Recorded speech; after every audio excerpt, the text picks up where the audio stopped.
Hello, everyone. This is the Veranthea Codex second live question and answer session. I am the project creator and manager of the Veranthea Codex, um, and the host of today's hour-long Q&A. So first, I'm going to turn over to the editor to describe who he is and what he's doing with the project. Hi, I'm Mike McCarthy. I'm the editor for the Veranthea Codex. I'm going to be in charge of making sure the voice is pretty consistent across the document, so making sure everybody uses the same rules and you don't get weird disjointed writing, except in where places there's going to be characters speaking. Because, they're the characters. They get to say whatever they want. Some more than others.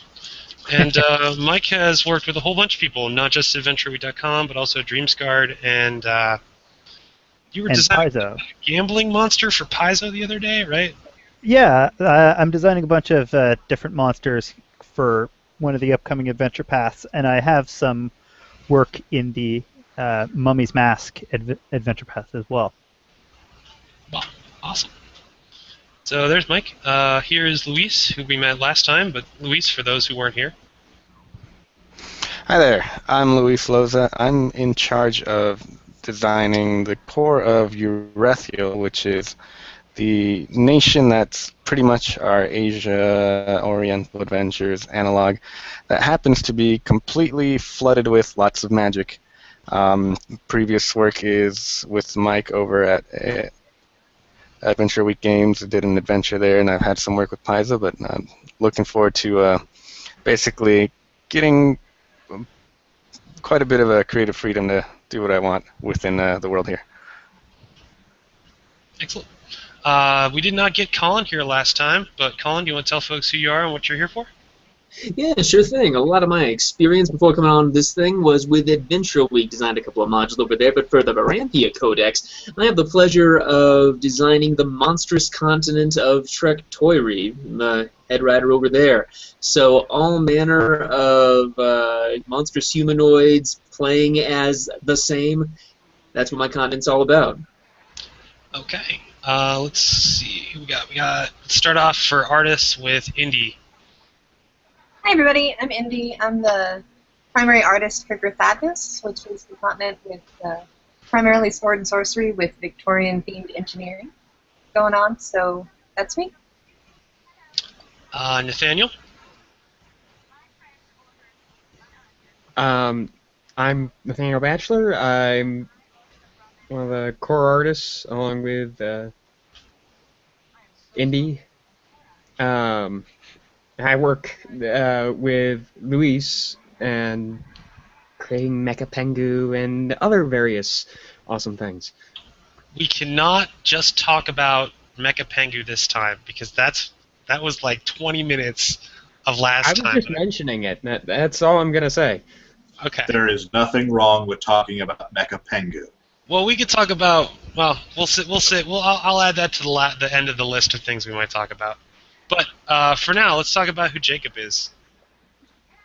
I'm Jacob Blackman. I'm one of the 3 core illustrators for the Veranthea Codex. I've done a variety of artwork for various third-party Pathfinder companies, Rogue Genius Games, Super Genius Games, AdventureWeek.com, Wright Publishing,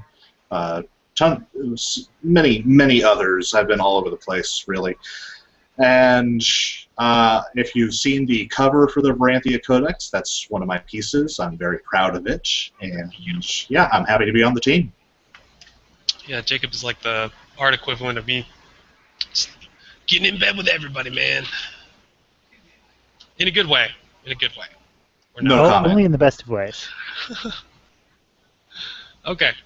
Well, first... Oh, we got 8 messages in the chat. Oh, that was me. Okay.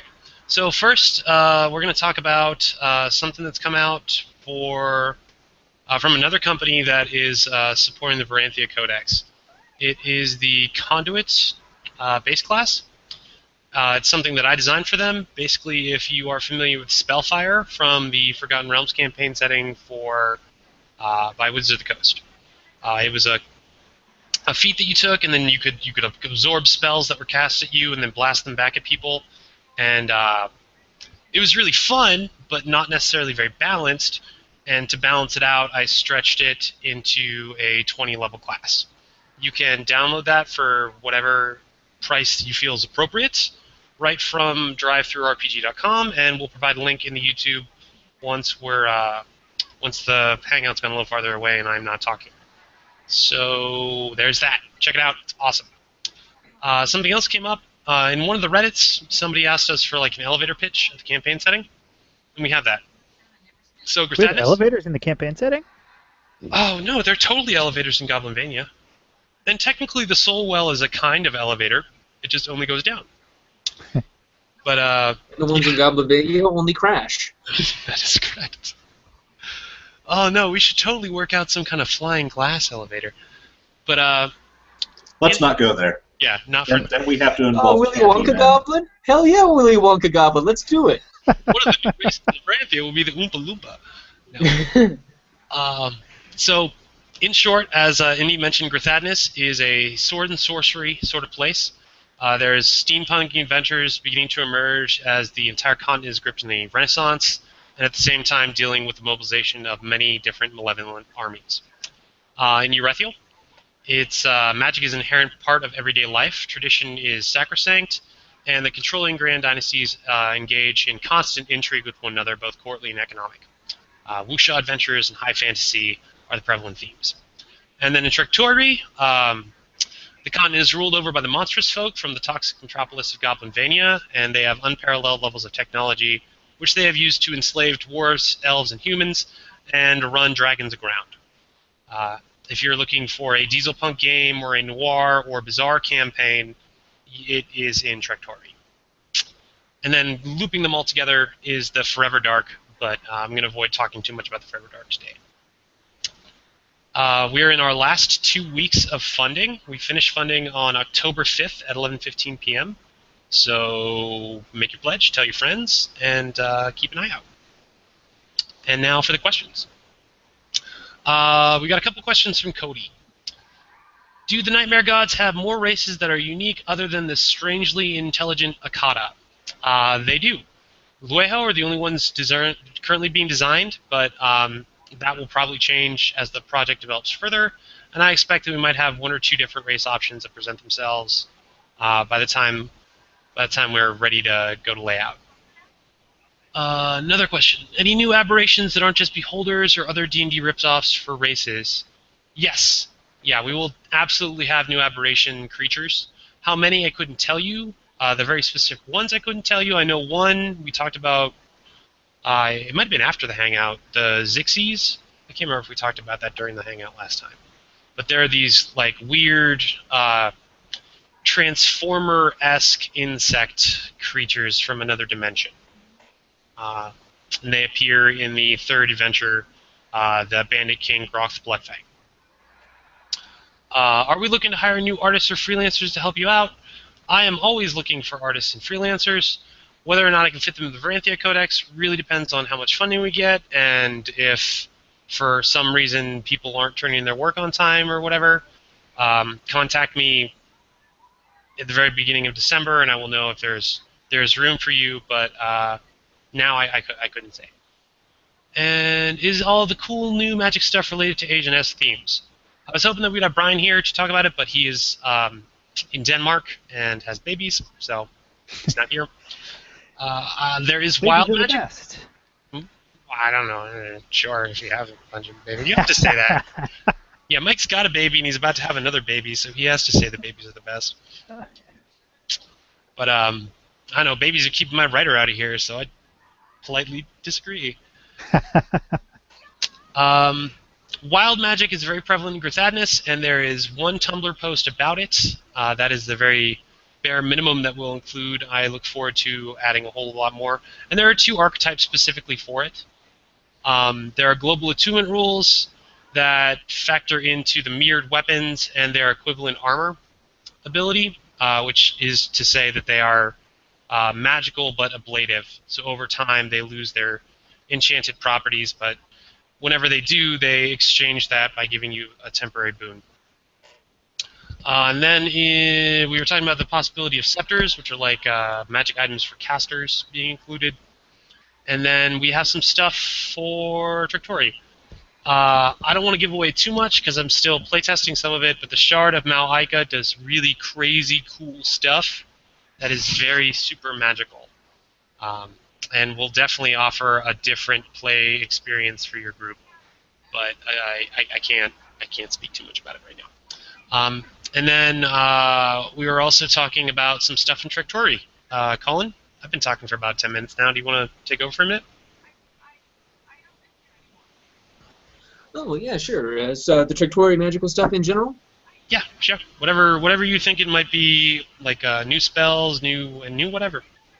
Oh, yeah, well, hell, we were talking about archetypes for the most part. Things that spring to mind include the special nature of draconic power in Trictori. One of the things I'm particularly excited about is the ability to play a dragon party, and, figuring in the history of that big scaly race, a lot of their power comes from their horde, how much they manage to accumulate, and that directly translates into how big and nasty they are. Now, aside from that, there's always the technomancy type stuff that we can play with, but that's more of a themed and fully developed content at this point. There's a lot of design room in the themes of the continent, and yeah, was there something specific out of the archetypes that you were thinking, Mike? Well, yeah, I was thinking it'd be cool to make because we're gonna make Gob Chopper Cavaliers like dedicated motorcyclist class, right? And oh yeah, full on Mad Max goblins. Who doesn't want to play that? Exactly, and I figured we can give one of the orders like some arcane trickster love, and like you make like a magical ramp for yourself, or maybe one for somebody else who's chasing after you. Yeah, those goblin boys better grow some wings or start flapping. Exactly. Yeah, man. Dukes of Hazzard it up. No, I think there's a lot of space for that sort of thing, and the mashup in particular of technology and magic. Especially with our friends at Paizo still just now coming out with exactly the lasers and swords campaign setting. It's a timely sort of thing, and there's a lot of room to springboard off of that. No, their timing for material right now is particularly excellent between the technology guide and then the monster codex. Like those right there, I won't say that you could run a game in Trictori with just those two books. You would also want the Veranthea Codex, but they are ideal for Trictori. Oh man, there's so much room to play with those mechanics. I've been like a kid in a candy shop reading through those new rules on the SRD for the past week or three. Yeah, did you see the gravity gun beam or whatever it was? Oh man, I'm just excited about rocket launchers. I love the idea of ammo in your magical device. That kicks all kinds of ass. Yeah. So, yeah, there will be definitely some new magical things for you to look at that are not just in our Asian setting. We have a couple questions from Max. What happens when you roll a 1 or a 20 on the polydract? You will find out whenever I post the Tumblr article for that on the 2nd of October, which is Thursday. Can you give an example? Like, can you give a spoiler of what happens when you roll a 1? Horrible things will happen to the person who rolls 1. I can say that. I won't kill your character. I always avoid killing characters, but I will humiliate and mutilate your character to the point where you wish you hadn't rolled the die. But that's as far as I'll go. How many decks of many things are in Veranthea? As many as the GM requires, but as a rule of thumb, 1 per continent would probably be fair to say. How secret is the Capitalist God's true nature? Matalondo's, for those who don't know, one of the main gods in Veranthea. He plays a very big part in the history of Trictori and the Dragon Mind and the freeing of the Nightmare Gods. His name is Matalondo, so he's the god of gnomes. And he's also the god of capitalism, and he's very greedy. So he ended up in a wonderfully written story you can find on the Tumblr by Colin Strickland. He ends up freeing the Nightmare Gods through his avarice, just trying to get his hands on more wealth. And in doing so, his true nature becomes evil. But most people don't know that. Most people still think that he is a lawful good god that promotes commerce.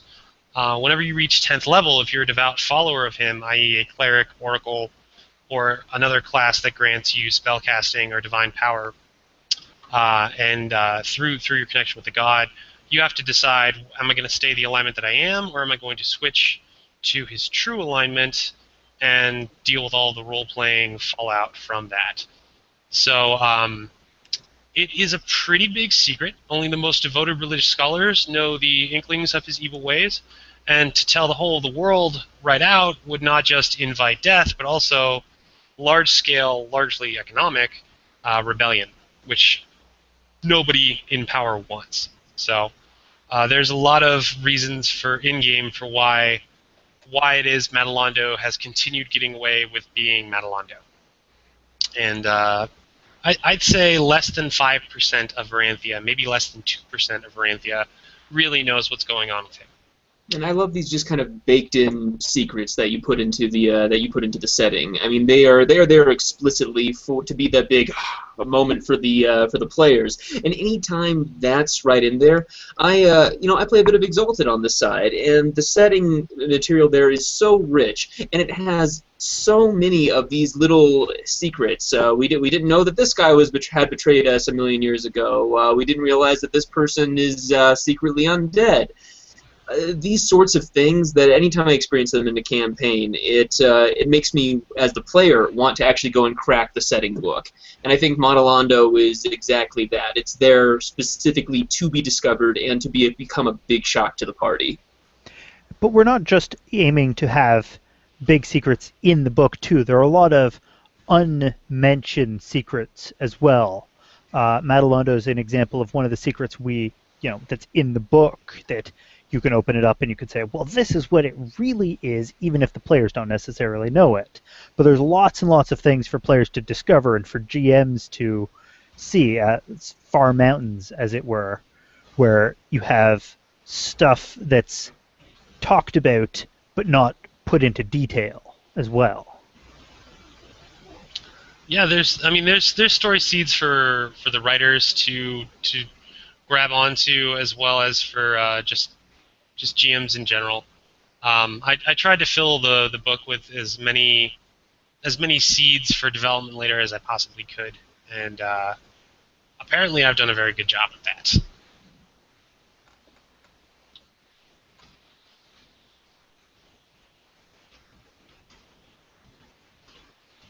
So yeah, no, Madalondo, and he's not the only secret. There are other ones.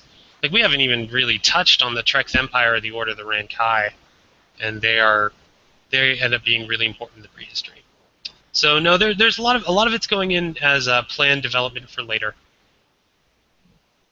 We have a roadmap for where this eventually ends up going, and every sign has its place.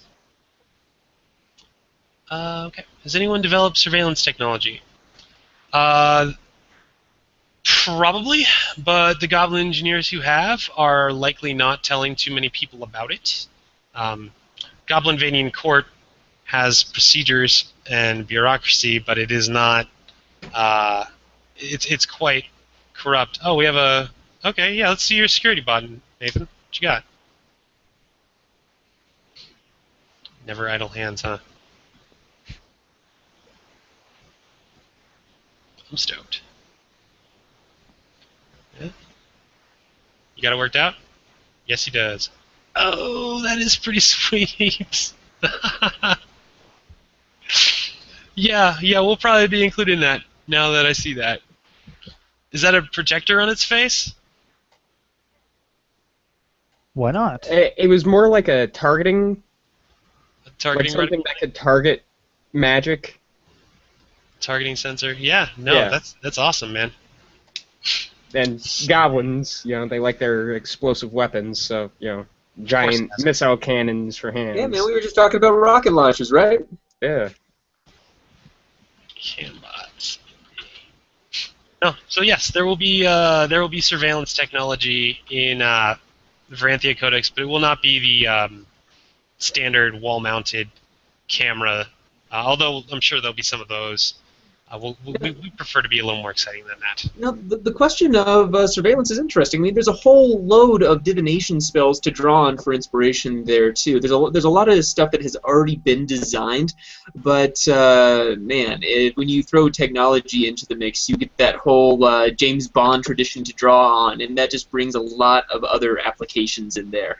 Oh, man. I'm looking forward to designing a bunch of funky techno-magical items for this thing. It's going to be a blast. Yeah, we'll have to make a Goblin Bond equivalent, an exploding watch and everything. All right. Well, Spoonie a bit of a Bond-like character already. He's got a secret background. He goes around blowing up ships all the time. I'll let Colin talk on that. I have relinquished control of Spoonie to him, so. Oh, wait, thank you very much. No, Spoonie is a, in my head, he is such a comical character. I mean, James Bond is a little dapper, he's a little tongue-in-cheek, but in the background of Spoonie, he is just struggling like mad to keep his head above water. I mean, you bring up the secret history of where he come from, that he was secretly just a trumped-up smuggler who's now this big man in the army. And, God, James Bond, he is very much, in Goblin Mania, the James Bond guy would be the tech guy. He would be a platform for throwing new and weird gadgets at the players. And, Spoonie's the Red Baron, but James Bond Goblin is its own thing. And I think that's going to be, I don't know, what do you guys think? Is that worthy of a design? Should we throw in an NPC? Well, It sounds kind of like you're aiming for a Goblin Q. I was about to say earlier. Instead of a Bond, a Q. You know, the tech, the creation of that, giving it to the players. Yeah, because it'd be better if the player was the Goblin James Bond. It's true. You want someone to enable that. I think that could work, and there's the whole School of Vile Darkness that has its despicable plans going on in the background, and it'd be very easy to have a group of players working for the Engineer King trying to investigate that and doing little spy, counter-spy stuff. Yeah, Goblin Q. Ideas are simmering. I just got the, that'll be one of the Alchemist builds. I just finished the 20th level Alchemist build for Grandmaster Engineer King Vokrix will go up on the Tumblr sometime before this week is over. And he is a 20th level Alchemist. And what did I put on him? He's got some kind of desensitize stick, and then a super gun, and jet boots, and a clearly superior staff of rulership, I think, or something like that. The superior model of kingly rulership trademark, I think is what it was. I don't know. It'll be on the Tumblr later this week. But yeah, lower level Q would be cool too. And then maybe a traditional alchemist or vivisectionist or something for the School of Vile Shadows. But yeah, no, definitely running a Bond theme through some of the Goblin Mania stuff would make an enormous amount of sense because of Omanara. So yeah, write that down on your note list for sure. Since we're talking, well, let me see. Oh, here we go. We got another one. Cody wants to know, will there be any more info or artwork of the gods of their new and old forms? Yeah, one of the very first stretch goals, because I desperately wanted a proper Pantheon illustration, is for a guy named Christoph W. Nolan. I met him at PaizoCon. He's an excellent human being.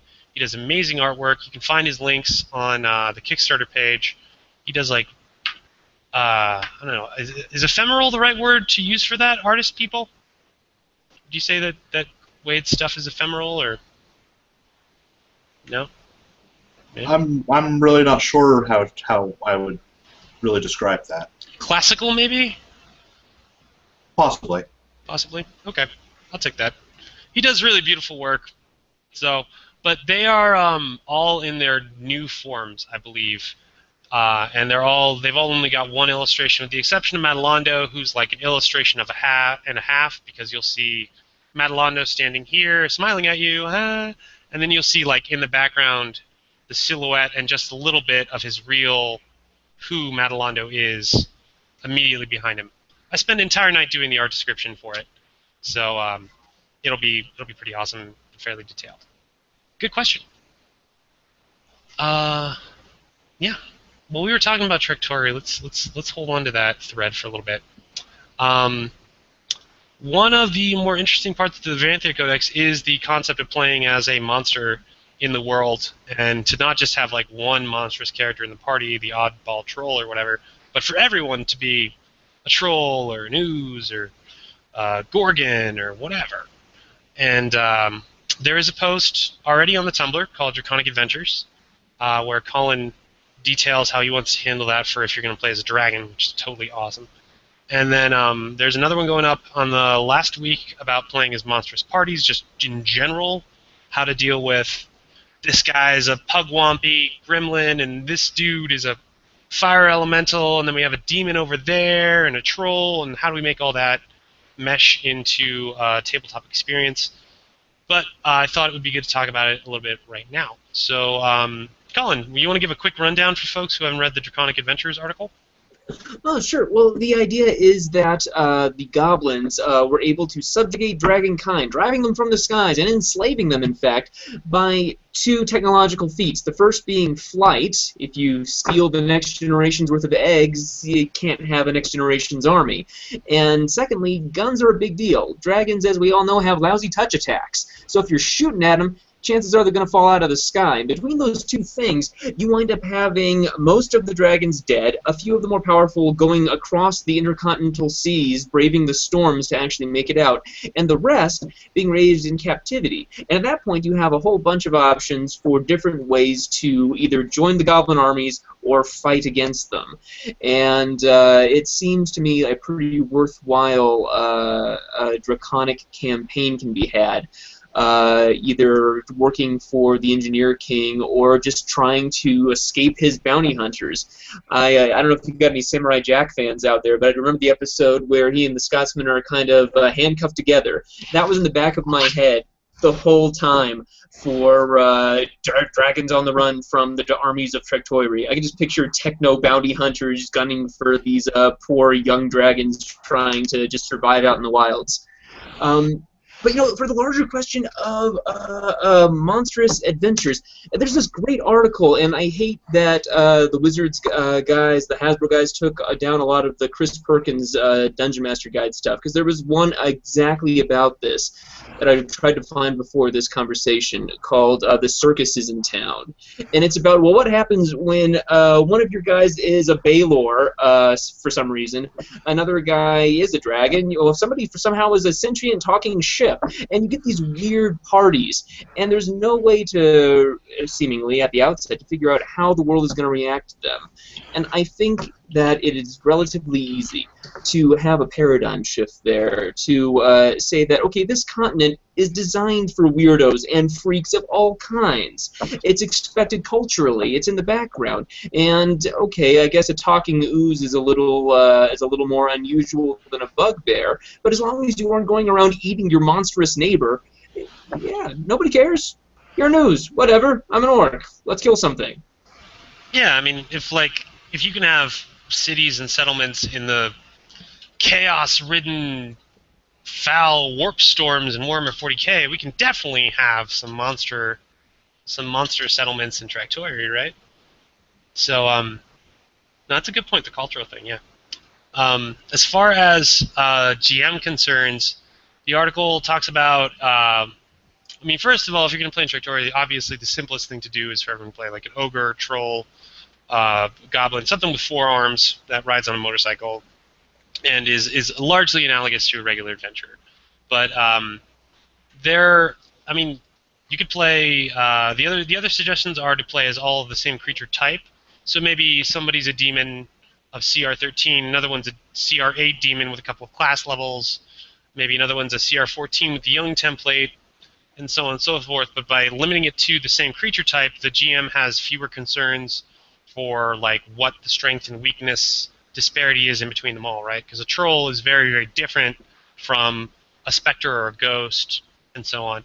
But if you're playing with a complete mix of like a panoply of PCs that run the gamut between like Ooze and Audiog and Bone Golem, that's still very doable. It just requires a little bit more work on the GM's part to tailor the encounters for their strengths and weaknesses. So if you just toss a equivalent CR monster at them, it might not go very well. It could go very much in the party's favor or against it, because they're not coming out of the gate the same way the 10th level PCs are with X number of magic swords and X number of wondrous items or this or that. We got a question while we were talking. It is from Cody. Will you be making... Well, he's got two. Will we be able to play as some out there monsters, like animated object or other stuff? Yeah, you will absolutely be able to play as out there monsters. Why not? And actually, that falls on Luis, too, what with all your magic stuff going on, man. Luis is like, I heard my name, I better come back to the window. Now, in terms of monsters, I mean, the Erethial continent is more grounded, so you don't see monsters like you do That would be a good in spot for Victoria like there. Intelligent item player, though, right? Yeah, that could work. Ghosts will do you very well. Ghost specters, that thing. If you know the tales of Japanese ghosts and all that kind of stuff, out to seek bloody revenge for their murder and things like that, that would work perfectly. Probably Kami and Oni as well could be a good opportunity. Yep. Yeah. And for people who don't know, those are good and evil nature sort of spirits, respectively. Yeah, Oni are like the Japanese equivalent of demons. Well, that's a poor... that's a whole hour long. For our purposes, they are Put it simply, they based Darth Vader off of an Oni. I did not know that.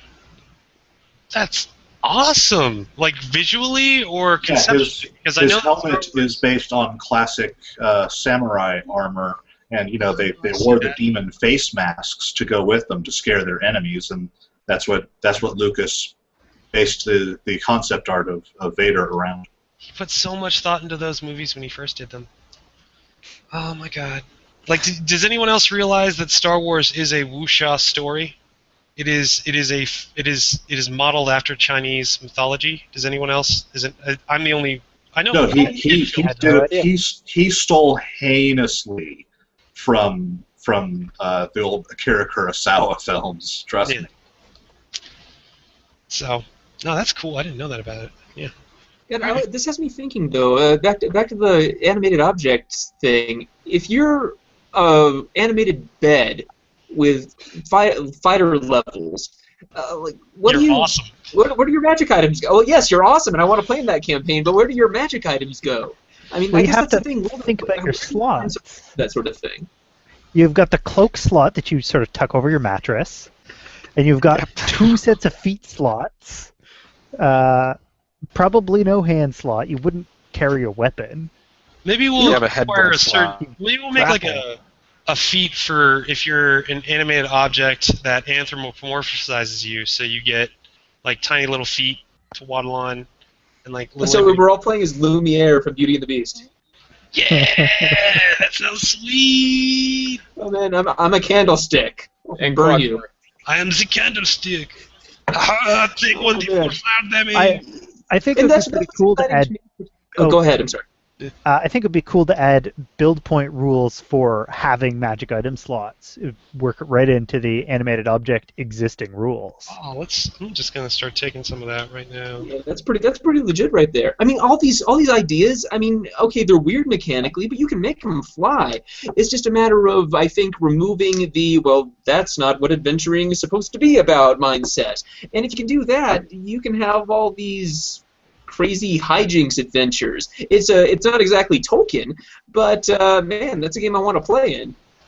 That's a really good way to really just sum up all of the Trektory stuff. Like if just take your conceptions of what the game is going to be and what you're used to playing, and just set them over here, and then go to Trektory. and you'll have an amazing time. But if you walk in there and you're like, it's about killing dragons and getting the best magic sword, you're going to find that it's not about killing dragons. It's not about the best magic sword, because we are fundamentally changing all of the design concepts whenever you make a party of all the antagonists rather than the protagonists. Okay. Right, For a minute and there, you are a Trektoiri travel agent. Come to Trektoiri, experience the fine cuisine. Dine on the flesh of humans. I don't know if you want to eat anything in Trectory, man. I'd think twice about that. You don't even know what you're going to get. No, thank you. And The if halflings are gristly. Put the sausage down. You don't know who it was. Halflings are a high-value product in Trectory, so they're extremely rare and almost always prepared the same way. What, raw? Yeah. We got another. Jelly. Will we be making a list of monsters that would be most likely playable in Trectory other than goblins, trolls, or etc.? When I started to write the section for that, I quickly realized that there are 4 bestiaries and then a bajillion monsters besides. So no, there will not be a very specific list. We will make some tables for just like regional random encounters that you could use to source character concepts out of, but nothing more rigid than that, just because of limited space, and I don't want to make a book entirely of tables. So you don't want to write the first edition again? No, I do not want to write first edition. I think that they did an excellent job, and I'm good on that. If I can throw some support to our fellow third-party companies, Wright Publishing does a series called In the Company Of, and it's all about playing monsters. They've got Medusa and Minotaurs and dragons, and they're continuing to come out with these, and they would be excellent additional resources to look up if you're wanting to play a character in Trectory. Yeah, I was on. We were doing Demo Planet Gaming the other week, and yeah, I've been reading through a printout of In the Company of Dragons, and it is an excellent book, and we're definitely be giving that. And I didn't realize there was an entire line of products like that, but we'll be giving all of them a shout out. And maybe I'll be talking to Steve Russell about putting together an add-on or something. He's compiled a bunch of the old ones into one called In the Company of Monsters, and I know he's planning on compiling some of the new ones recently. And I threw an idea at him just last week for a new one. I'm hoping he picks it up. It would be a neat idea. All right. Very cool. Very cool. Let me find the document again. Okay. And do we have any more questions coming in anywhere? All right. Well, that is it for questions, which is pretty good. That was a whole 40 minutes. I'm pretty pleased with that. But there's other stuff to talk about, and we got 20 minutes to kill. So one of the things that's been brewing in my head since we really gripped onto the penguin mecha is the concept of having an arms race between the continents. So when you get the book, you can play through it as all the continents are separate, and you just want to campaign in Gritadness and just do sword and sorcery, or you just want to have the diesel punk and everyone's a biker and a badass. But I want to mix them all together. And one of the ways I think we're going to do that is we're going to give a couple of different very, very like kaiju constructs to the continents. So in Urethiel, there will be 2. There will be the Mecha Penguin, which is high tech. That is we talked about Mecha Penguin so much. We're done on Mecha Penguin. But it is just tech. And then because it is the magical place, I have notes for a super magic armor construct, although I imagine Luis will end up doing something far better and cooler with it than my little note here. And then in Trectory, there's going to be the Shard of Malika. Oh, I'm not allowed to talk about that because that's still in playtest. But Goblinvania will have a giant like monster truck diesel mech. which they're going to roll out onto Ominar to try to beat down the Bedouin Wall and use as like a, because that island is perfect to use as the staging point for the push to Erethiel or to Grithaddnis of like large military forces. And then in I'll tell you how excited I am at the prospect of a monster truck. That is a hilarious description.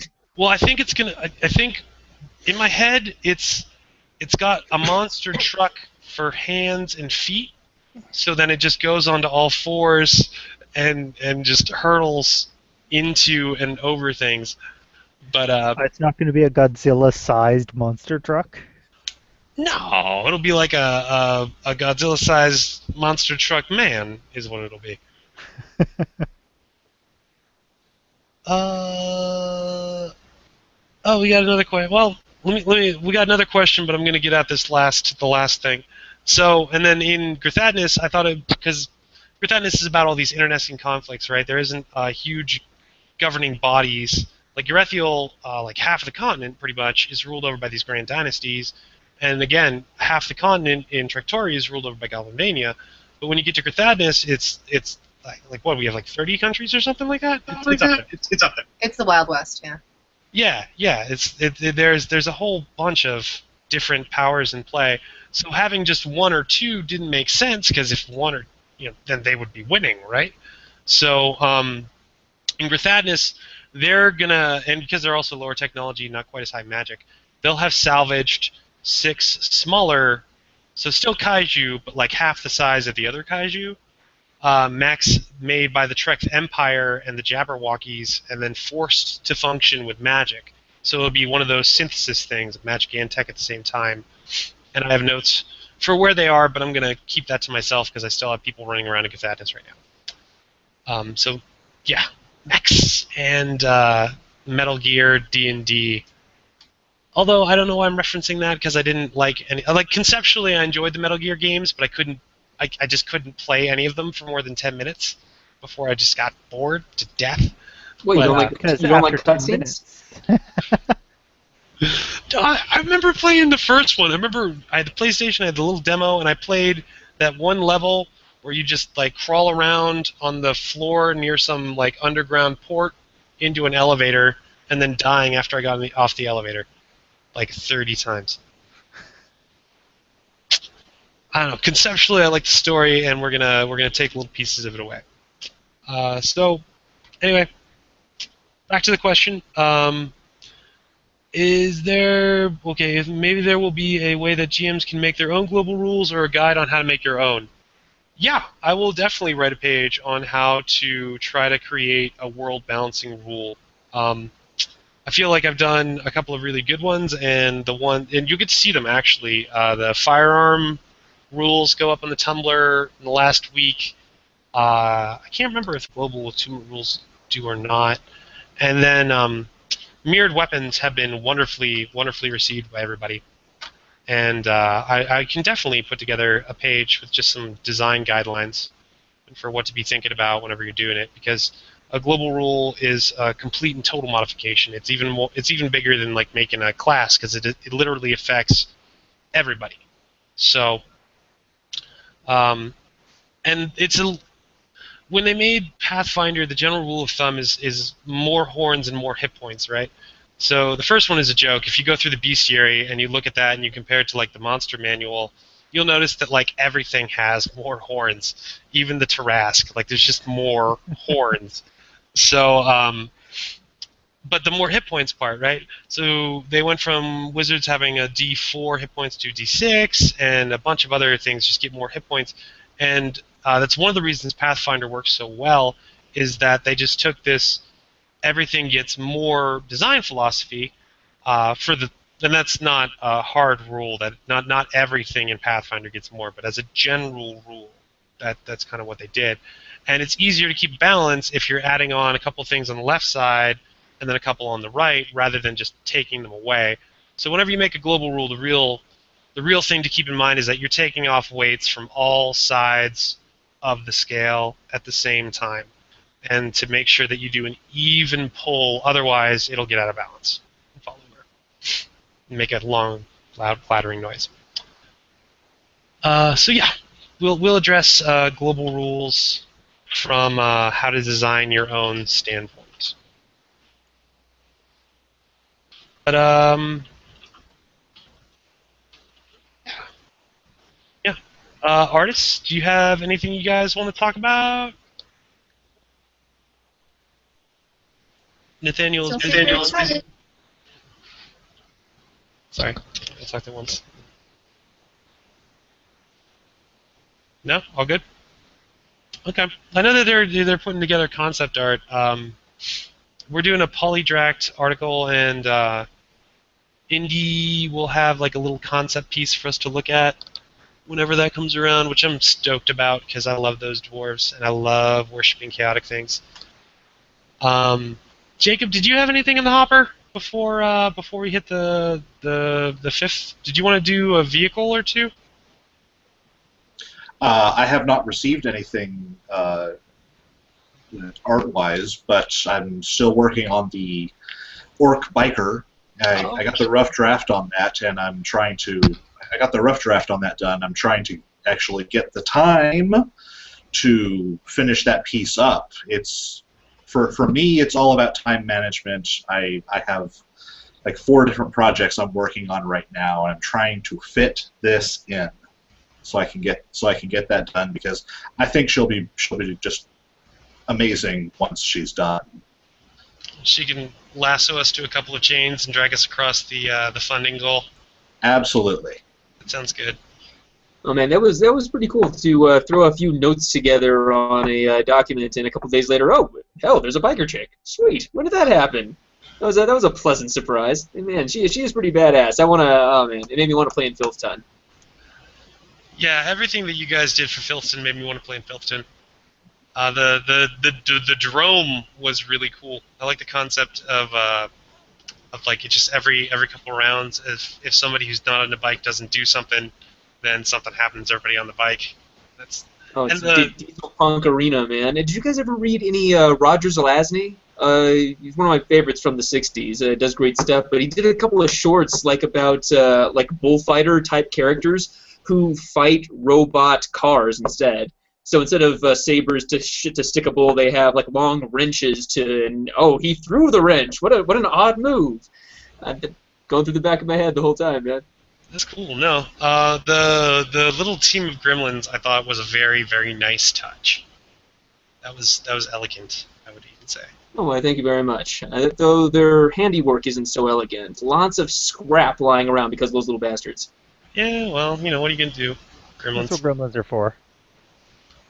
Yeah. Although with that town, I can't help but think of doing a Master Blaster character who's a summoner, who's like this little goblin that has a humanoid eidolon that he rides on the back of and directs to attack people. I think the bigger question is, what class would Tina Turner be? She's an aristocrat. Okay, we got another question. I am wondering if there are other places that are like that, he's talking about Filthton, where we can do some mad stuff. If you're just talking about bizarre, lawless places. Okay, yeah, there are. Well, I mean, I wouldn't say Filthton is lawless. The chains rule that thing with iron fist. But yeah, no, there's definitely lawless places to be had. I'm very reticent to say favorite because I love all of it, right? But in Grithadnus, there's an entire region called Veranthea, and it's just like this huge wasteland of what used to be one of the finest cities on the planet, if not the universe, and it's completely fallen into disrepair. And in the very center of it, there still is a settlement called Trek'Thalan. But as you walk through Veranthea and you look at the architecture and stuff, if your wisdom or intelligence score is too high, you start to go insane. And that is certainly a lawless place. That might be my favorite lawless place. And then there's a lot of lawless going on in Erethiel, I think. I don't know. Luis, you want to touch on lawlessness in Erethiel? Yeah, in fact, there's a city that will be showing off tomorrow, if I remember the schedule correctly. Correct. The City of Blossoms, where basically, just by chance, it kind of grew up around a focal point of magic, and in particular, a tower. And what it is the equivalent to the Kowloon Walled City, if you knew what that was. It was a city that was basically within 4 blocks worth, had about half a city's worth of population all just crammed into buildings and stacked on top of each other and whatnot. So because of the nature of all these alleys and nooks and crannies where anyone cannot be seen, law kind of just doesn't exist. No one tries to intentionally destroy their livelihood or anything like that, but it's pretty easy to get away with anything. And it's of a special note because it's in Veranthea, where anywhere else it's going to rule and we're going to be in charge and you just do what we say and you'll be fine. So there's this one point where everything kind of just got out of hand and no one's touching it, because the moment you tip the scales in any one direction, things are going to go crazy. Yeah, no, I was really happy to read over the City of Blossoms. Did you base that off of a real historical place? Yeah, it's a place. It existed up until about 1995 or so when they. Time, man, you're awesome. That is awesome. That is great. I thought you just having historical references in your work, just generally for anybody who's watching and does like writing or RPGs, is good. It makes it relatable. It gives it. It makes the suspension of disbelief a smaller gap. The reasons for why it is good go on and on and on. So no, dude, I did not know that. That is awesome. Good for you doing your research and stuff, man. Like, awesome. Hey, as far as lawless stuff, I don't know if we're revealing it at this point, but wasn't there a section of the world that had a Wild West vibe? I seem to remember seeing that somewhere in the notes. We're avoiding talking about the Forever Dark right now. All right. I won't say nothing. Because I know it's going to be included in the book, but I don't know how much funding we're going to get, and it's my old GM's baby, and I don't want to totally take it away from him, so it'll have a part in Veranthea Codex, but how much of a part, we're not sure. We do know of one part included of it, which our editor can talk about, because he will actually be writing that tiny bit. Yes, I assume you're talking about the dragon-minded class. Yeah, the dragon-minded. That's what you called it. Yeah, I don't know if Colin got to see that. So go ahead. I haven't looked yet, though. I'm familiar with the dragon mind itself. What you got? Well, the idea is that since the dragons were originally part of a prison for the nightmare gods, the dragon-minded are a class that sort of is designed around keeping psionics down in the underground, keeping the nightmare gods and everything they create back in the deep, dark places of the world. Oppressors of the horror people. Oppressors of the horror people. They function a lot like barbarians, where they have sort of their sort of everyday state, but when they get into combat, they're usually going to be not raging. I don't have a name for the term yet, but they're going to be like separating their minds from their bodies, so their bodies can go off and fight these things that make you go insane when you look at them, and then their mind sort of comes back in and sits in the body, and they're like, look, everything's good now. I didn't go insane fighting this insanity-causing monster. Psionic autopilot on. That's great. Oh, that's awesome, dude. I love that. So, yeah, the dragon-minded in the Forever Dark. We end up talking about the Forever Dark anyway. All right. And then any other like crazy bizarre? I mean, there are. We're running out of time. There are a number there are bizarre places are. I don't want to say a dime a dozen, but they are par for the course in all of Veranthea, be you in Grissadness, Urethiel, or Trectori, or the Forever Dark. As far as organized blood sport kind of stuff, I know there's a yearly tournament in Nakata for taking the Emperor, the place of the Emperor from his golden personage of fortitude, which nobody ever succeeds at because he's a 20th level monk that's been around for thousands of years. Grithaddness has the stadium in Culbrook, which plays into Bandit King Cross Bloodfang, and yeah, I think we probably hit a good spot to roll this one down. So let's go around and we'll all say our goodbyes here. Jacob, you want to give us some closing thoughts? Go fund the Kickstarter. Go to the Veranthea Codex Kickstarter and please donate, even if it's only $1. Please. Tell I did your not know friends. you had charm person, or suggestion for that matter. Tell your friends. Tell your family. Tell them to donate $1. It all adds up in the end. All right, we'll just go in reverse order. So Nathaniel, closing thoughts. What Jacob said, please go and donate. Okay. Yeah, that's all I can really think of. Please donate, and honestly, when it comes out, I hope you have a blast with it. All right. Indy? I'm too excited for this project not to see it come to fruition, and every pledge really does matter. And I don't want to say everything that Jacob and thus Nathaniel said, but what they said. Help us. Okay. Colin? Yeah, no, funding would be nice. I'd be down for that. Mostly because I really want an excuse to design some sea monster bonded rangers. I think that'd be pretty legit. I think everything in Trictory is pretty legit. But good, yeah. Good looking out. Good looking out. Luis? We're just scratching the surface. Even if we were to fund and get the whole product going, there's so much that could be written and added into the continents and the world and everything. I'm dropping hooks that even I don't know what they're going to be. So I think this is something that, assuming it gets funded with your help, we'll be playing with for years and years and years. Michael? Definitely go to the Kickstarter, help us get funded. There's not just a great campaign setting. There's going to be lots of player tools. There's going to be lots of GM tools. It's going to be handy to have around, even if you don't want to play in this campaign setting, because there's going to be lots of stuff for you to use in the book. It's going to be a good book. I promise. Well spoken on everyone's counts.